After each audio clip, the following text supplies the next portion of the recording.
R06. R06, la radio du Pays Niçois. La radio du Pays Niçois.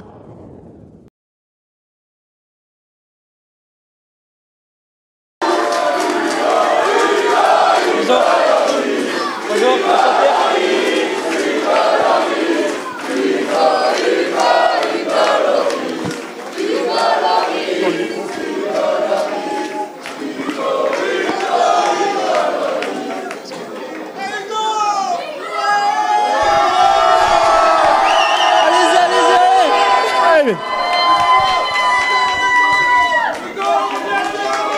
Allez, vous pouvez y aller.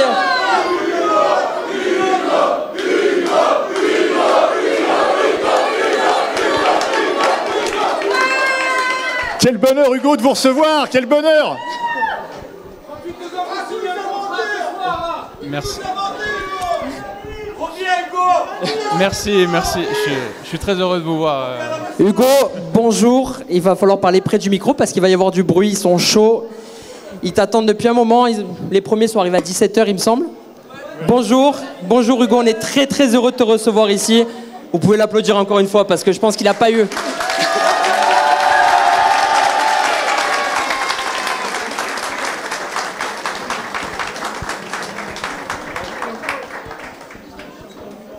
Hugo, comment ça va? Qu'est-ce que ça te fait de recevoir un accueil comme ça de la part des Niçois?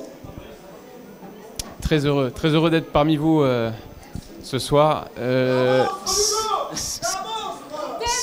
Ce qui me plaît encore plus, c'est que je vois des jeunes, des moins jeunes. Il y a tout type d'âge et je vois qu'il y a une certaine reconnaissance qui me touche énormément et qui m'a accompagné tout au long de ma carrière. Et ça me touche, voilà, d'être ici. Et je suis reconnaissant également vis-à-vis du club de me prêter cette reconnaissance et cet hommage aujourd'hui. On peut en profiter pour remercier Virginie qui est dans la salle, directrice com et marque de l'OGC Nice, Cédric aussi. C'est grâce à eux que Hugo a pu venir aujourd'hui. Quand tu disais il y a des jeunes, des moins jeunes, tout à l'heure on parlait un petit peu aux supporters, il y en a qui sont nés en 2012, en 2014. Ouais, le temps passe vite, hein, et je me rends compte moi aussi. Ma carrière est passée à une vitesse incroyable, mais voilà, on essaie toujours de prendre le positif et de prendre le maximum de plaisir dans tout ce qu'on fait et surtout de donner du plaisir aux supporters parce que c'est avant tout notre mission en tant que joueur. Est-ce que tu as déjà participé à une séance de questions-réponses avec des supporters? Je sais que tu as tenu peut-être des centaines de conférences de presse, mais là, d'être face aux supporters, ils vont pouvoir poser les questions qu'ils veulent. Est-ce que ça t'est déjà arrivé dans ta carrière? Oui, c'est déjà arrivé, mais aujourd'hui, c'est davantage... c'est plus spécial, j'ai envie de dire. Et je suis prêt à répondre à toutes les questions. Voilà. Alors, je crois que Laurent, il a préparé des petites fiches. Et puis après, moi, je vais passer le micro à chacune et chacun d'entre vous. On va pas pouvoir faire passer tout le monde, hein, bien sûr, mais vous levez la main très fort, vous m'appelez, vous criez, et puis je vous fais passer le micro pour poser vos questions à Hugo. Et après, on aura une séance photo. On va essayer de faire passer un maximum de personnes avec toi, Hugo. Il y a aussi des cartes déjà dédicacées. Tu l'as vu, la carte? Non, pas encore. Je vais te la montrer. Alors Hugo, on va démarrer par le début. Vous êtes né à Nice. Et donc, parlez-nous un petit peu de votre enfance à Nice, notamment de votre passage. Vous serez arrivé dans le football au CEDAC de Cimier. Donc, parlez-nous un petit peu de cette enfance heureuse à Nice.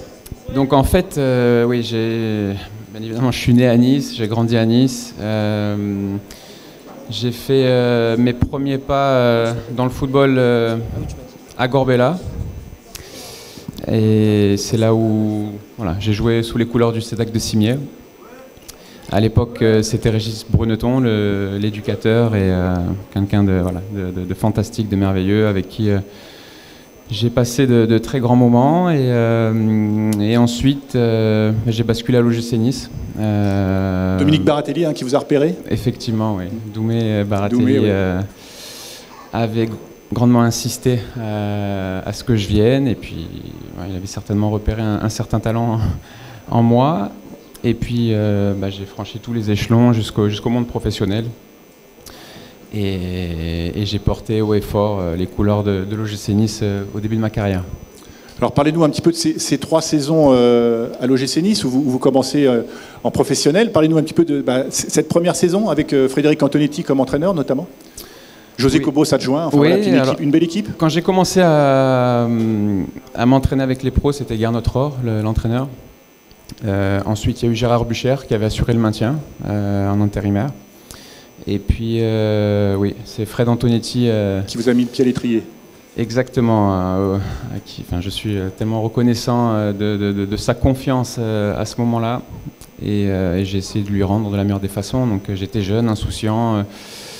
Très ambitieux et puis voilà, à force de travail et de matchs plutôt encourageants, j'ai continué ma progression. Alors il y a un souvenir qui est à la fois un bon et un mauvais souvenir, je pense que c'est la finale de la Coupe de la Ligue dont on se souvient en 2006 contre Nancy.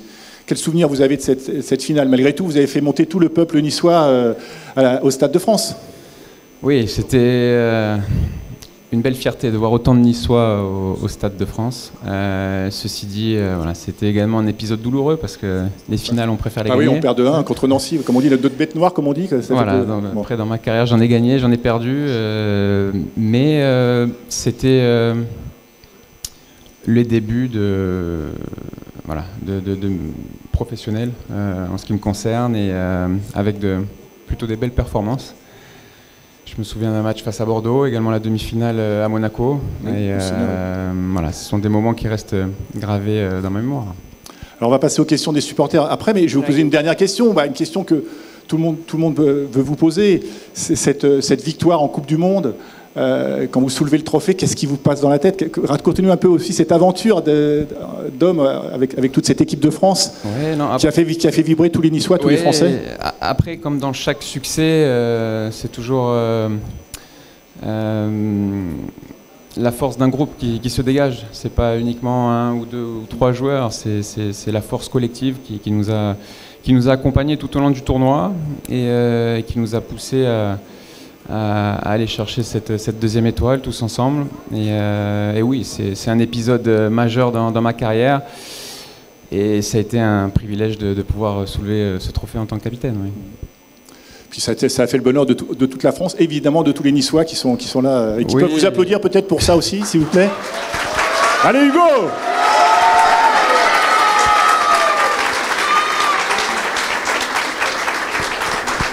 On passe aux questions des supporters, allez. Alors, Hugo, est-ce que tu es prêt? Tu disais tout à l'heure que tu étais prêt, ravi d'être là. C'est parti, essayer. On démarre avec les supporters. Allez. Est-ce que vous êtes prêts déjà? Je pense qu'ils sont prêts. Alors, première question d'Enzo, bientôt 14 ans, qui est né en 2009. T'as pas vu jouer sous les couleurs du gym. Il y a le Snap à côté qui est prêt. Il va pouvoir buzzer sur les réseaux sociaux. T'es prêt? Vas-y, Enzo. Est-ce que tu penses un jour revenir à Nice, que ce soit en tant que joueur ou dans le staff?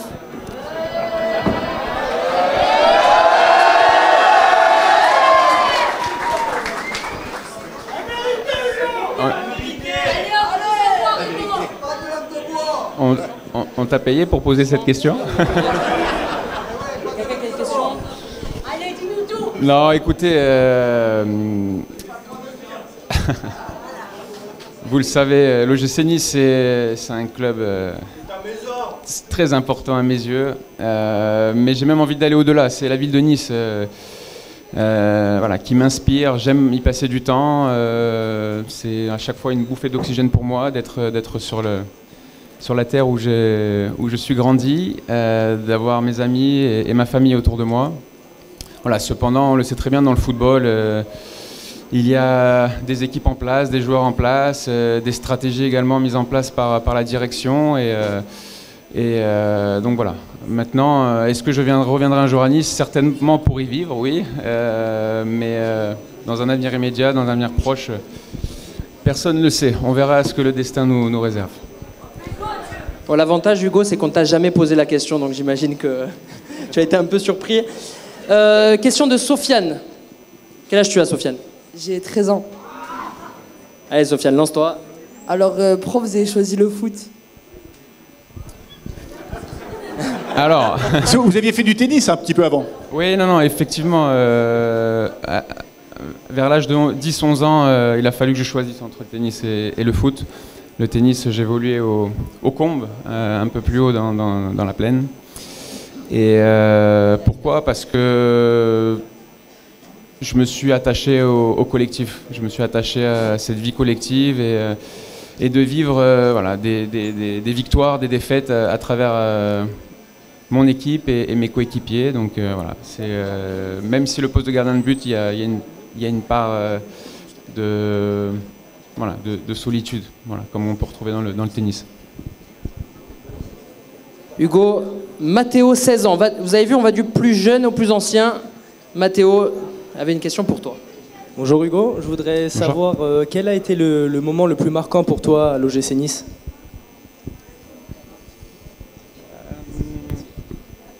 Je crois le premier match professionnel. Alors je crois que c'était je ne vais pas me dire de bêtises, hein, mais c'était en octobre 2005, ouais. Donc ça fait un petit moment. Et il y a le maillot là de ton premier match. C'était face à Châteauroux, voilà. Donc le premier match c'est toujours quelque chose de particulier. Et il y a également cette demi-finale de Coupe de la Ligue à Monaco, un moment également particulier sous le maillot du gym. Alors, Madame Patricia, vous avez, je crois qu'il n'y a pas de question, il y a juste un mot à vous dire. Salut Hugo, moi je suis niçoise, je te suis depuis le Stade du Ré. Et ce soir je voulais juste te dire merci. Merci de nous avoir fait vibrer autant à l'OGC Nice qu'en équipe de France. Bravo. Oui. Alors moi j'ai une question. Je peux en poser une? Vas-y Laurent, vas-y. Alors Hugo, on a reçu, à votre place, on a reçu Samy Traoré, qui était et qui nous a raconté une petite anecdote. Il nous a dit, moi à l'époque, j'emmenais Hugo en voiture à l'entraînement, et je lui avais pas dit, enfin je sais pas si vous l'a dit ou pas, mais on va le savoir aujourd'hui, il n'avait pas le permis de conduire. Est-ce que vous le saviez ça? Et ça, faut pas le dire. Et vous le saviez ou pas? Oui, j'ai passé beaucoup de temps avec Samy, oui, dans la voiture. Il a beaucoup parlé de vous, il vous adorait, enfin bon. Ouais, moi c'est réciproque, bien évidemment. Samy, qui ne l'aime pas, un personnage et également une personne et un joueur qui m'a aidé, qui m'a pris sous son aile lorsque j'étais jeune. Et encore une fois, c'est des personnes qui marquent dans une carrière. Parce que vous aviez une équipe à l'époque, on en a parlé tout à l'heure quand on a fait un petit quiz. En défense, il y avait quand même des poètes. Il y avait Cyril Roll, on va le dire, Cyril Roll, Samy Traoré, Rod Fanny, Cédric Varro, Jacques Abardonado, Florent Balmont, Olivier Chouafny. Donc vous aviez une belle défense assez solide quand même. Oui, il y avait du beau monde. Et puis bon, évidemment, Vairua, Bellion connaît devant. Effectivement. Mais au-delà des joueurs, c'était également un groupe d'hommes exceptionnels, avec des grandes valeurs. Et j'ai beaucoup appris à leur côté. À cet âge-là, j'ai essayé d'apprendre le plus rapidement possible. J'étais jeune et ambitieux, avec l'envie de repousser mes limites. Mais effectivement, ces personnes-là, ces joueurs-là m'ont permis de grandir encore plus vite. Et c'est toujours un plaisir de les recroiser ou même de parler d'eux parce que j'ai beaucoup appris avec eux. Merci Hugo. Fabien, une autre question par là-bas? J'ai jamais eu autant d'amis que ce soir. Voilà, on m'appelle de partout, excusez-moi. Alors question, tu m'as dit Quentin?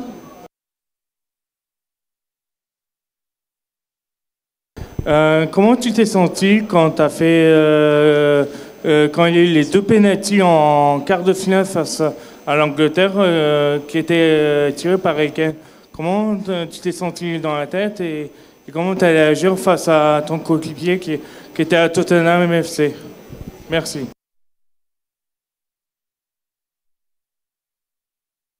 On oublie, on est concentré sur la compétition et on représente l'équipe de France. On a peut-être, on peut penser que ça facilite les choses, mais c'est peut-être le contraire, parce qu'on se connaît tellement bien qu'on va peut-être anticiper quelque chose et c'est ce qui s'est passé d'ailleurs sur le premier penalty, où je sais qu'il a plutôt tendance à croiser, même s'il est capable de tirer partout. Et à ce moment-là, je me dis, il est capable d'ouvrir parce qu'il sait que je sais qu'il va croiser. Donc voilà. Maintenant, j'ai plutôt bien choisi sur le deuxième, mais après le match, il a fallu également lui adresser quelques mots parce que j'ai tellement de respect pour lui et d'admiration. Alors, Fabien, il y a une question là. Alors, il y a une question ici, Fabien. J'ai trouvé quelqu'un à qui Hugo a certainement posé des questions. Venez, monsieur. Puis après, on fera Christian. Jean-Louis, qui est professeur. Alors, allez-y, vous pouvez vous tourner, venez vous asseoir.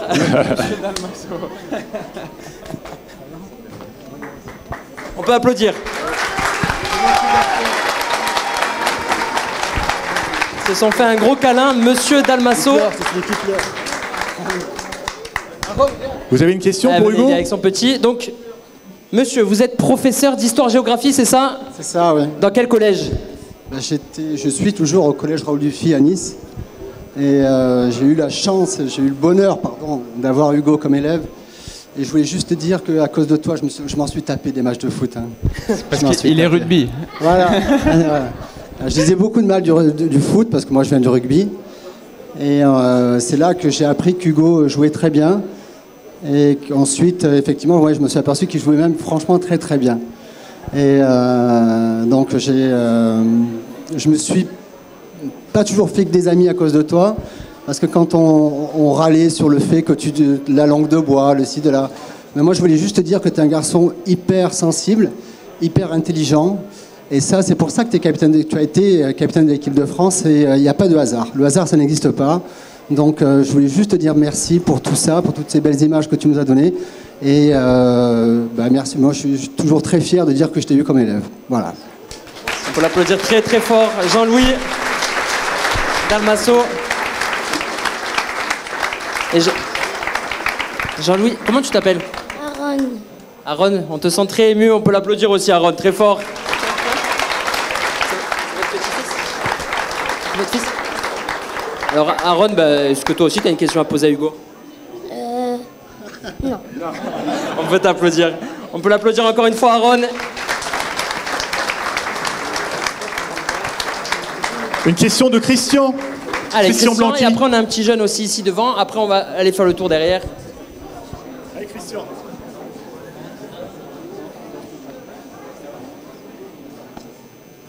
Christian Blanqui de Radio R06, que vous pouvez écouter à chaque match. Merci.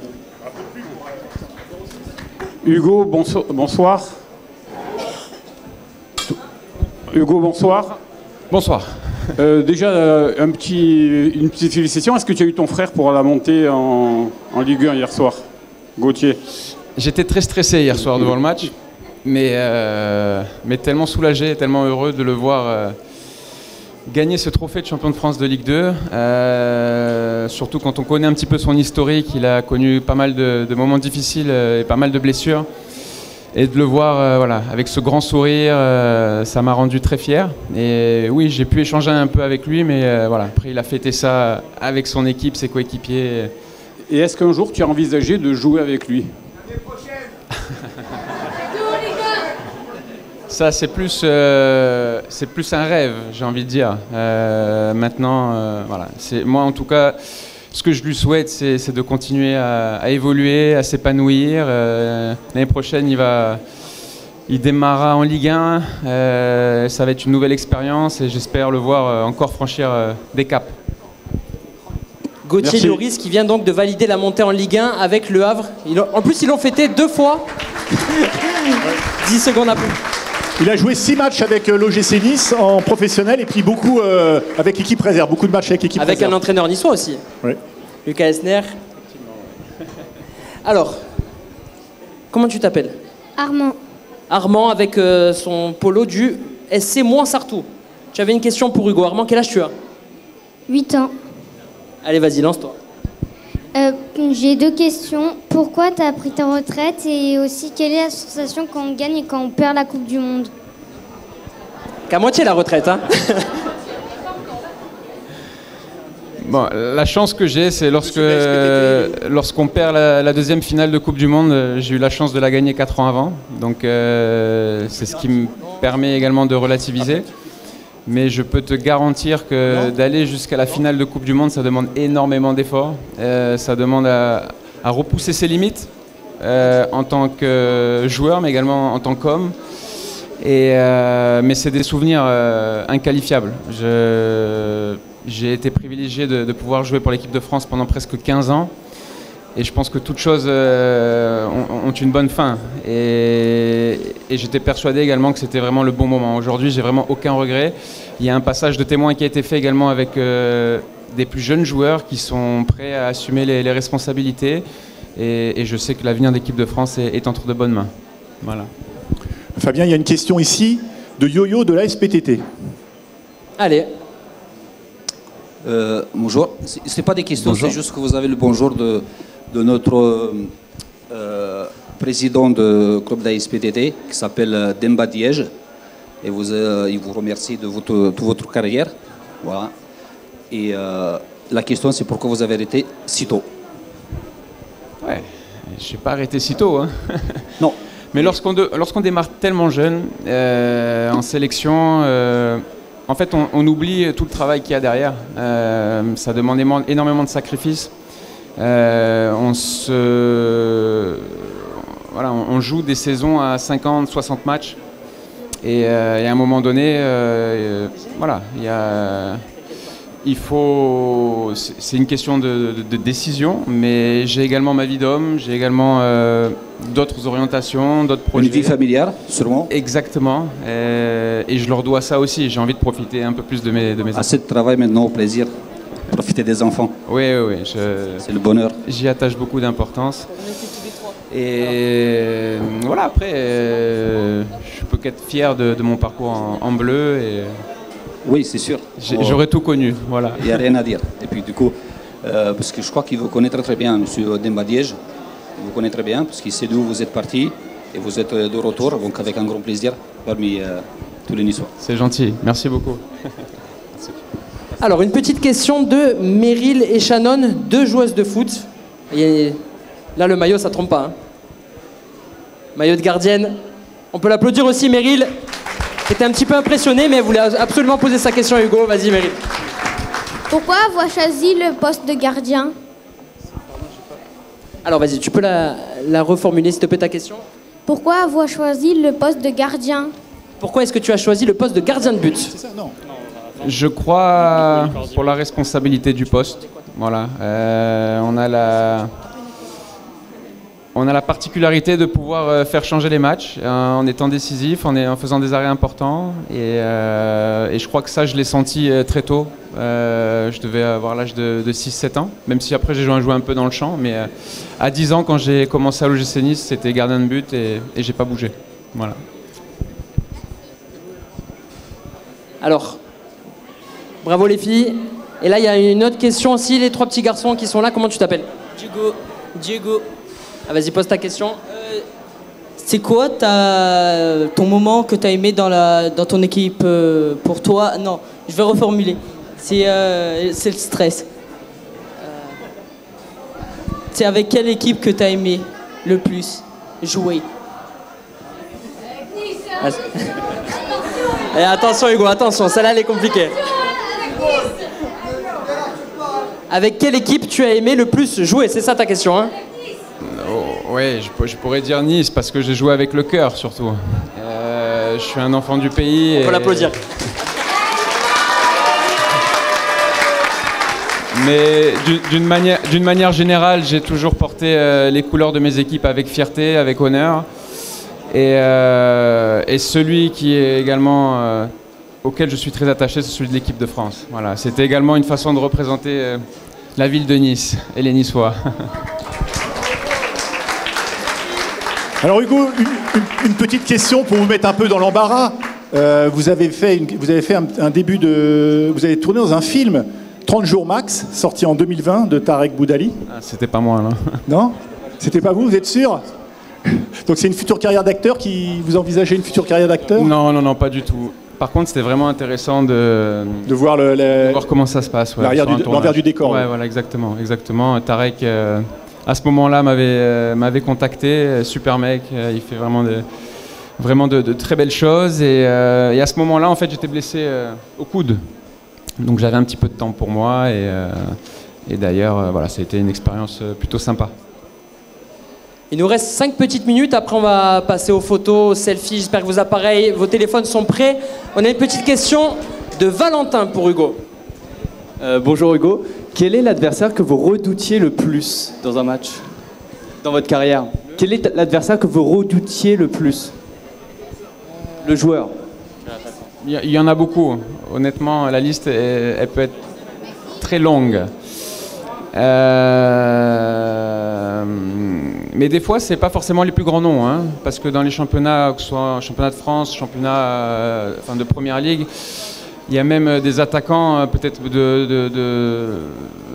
d'une renommée peut-être un petit peu inférieure, mais qui sont capables de faire des choses incroyables. Donc non, lorsqu'on est gardien de but, il faut toujours rester concentré, quel que soit l'adversaire en face de toi.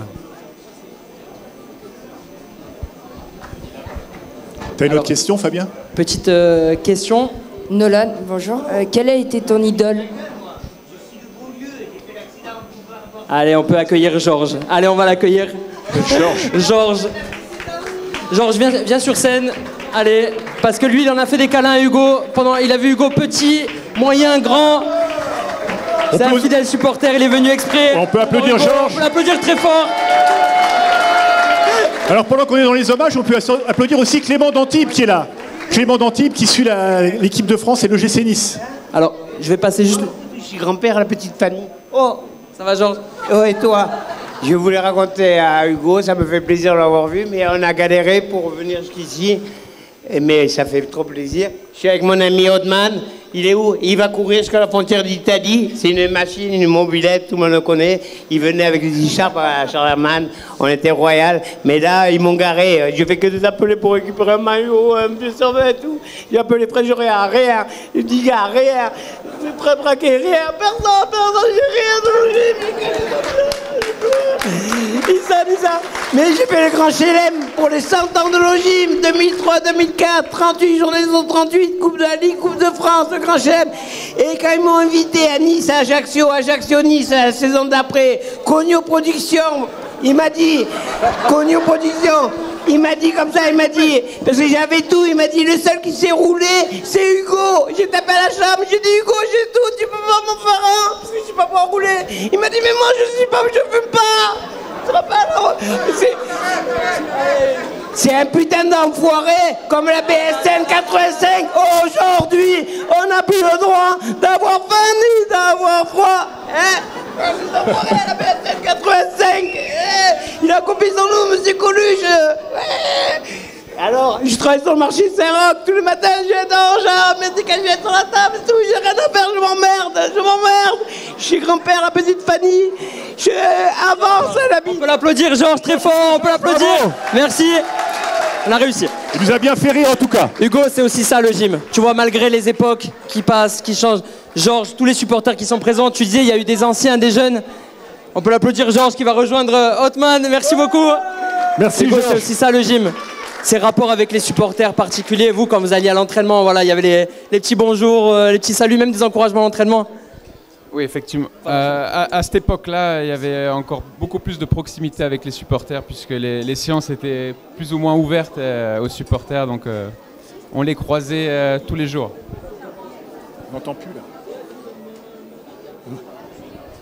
Alors, Hugo, on va passer aux photos. Il y a une dernière question de Shannon. Alors, il va falloir reculer, s'il vous plaît.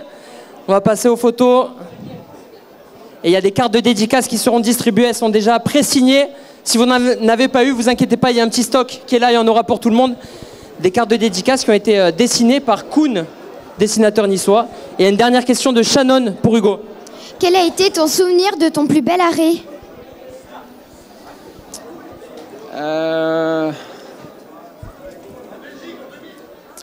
Avec le maillot niçois, il y en a un face au PSG, au Stade du Ré. Alors j'ai plus la date exacte, mais il était plutôt pas mal. Voilà. Il était pas mal, on l'a mis dans une petite vidéo qui a tourné tout à l'heure dans le musée. Vous pouvez retrouver ça sur YouTube. Hugo, avant de rejoindre tous les supporters qui vont prendre une photo avec toi, est-ce que tu as un dernier mot à adresser aux Niçois? Je crois qu'on a battu le record d'affluence au Musée national du sport. Monsieur le Président, c'est bien ça, on a battu le record? On a rebattu le record, oui. Vous pouvez vous applaudir parce que vous avez été énorme pour Hugo. Et Hugo, un dernier mot pour les supporters niçois que tu vas voir. Hugo, Hugo, Hugo, Hugo, Hugo, Hugo. Et ça, c'est l'avant-match, hein, parce qu'après, il y a la deuxième mi-temps au stade. On rappelle que tu vas donner le coup d'envoi de Nice-Lyon.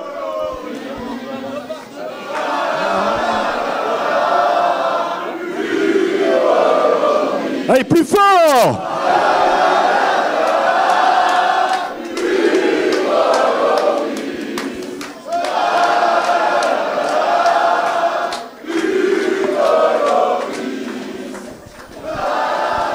Merci Hugo, merci mille fois d'être venu chez vous, dans votre maison, nous retrouver.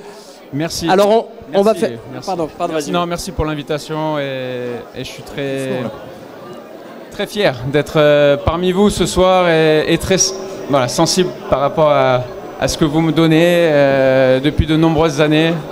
Et c'est toujours un plaisir pour moi d'être de passage dans ma ville. Merci beaucoup Hugo, on peut l'applaudir encore une fois. Merci.